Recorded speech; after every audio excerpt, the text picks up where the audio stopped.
একদিন সুলাইমান আলাইহিস সালাম জঙ্গল দিয়ে যাওয়ার সময় একটি পেঁচা তাকে সালাম দিল। সালামের উত্তর দিয়ে তিনি পেঁচাকে জিজ্ঞাসা করলেন, তুমি সবসময় একা একা গম্ভীর হয়ে থাকো কেন? পেঁচা বলল, মরার পর একাই থাকব, তাই একাকী বসে থাকি।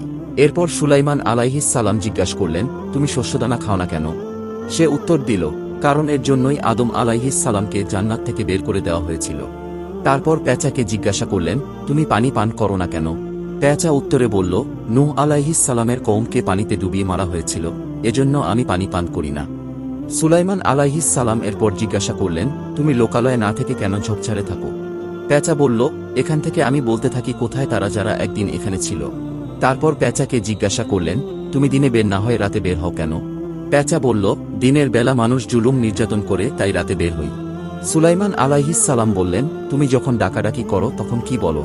পেঁচা উত্তরে বলল, আমি তখন বলি, হে মানুষ, আখেরাতের জন্য তৈরি হও।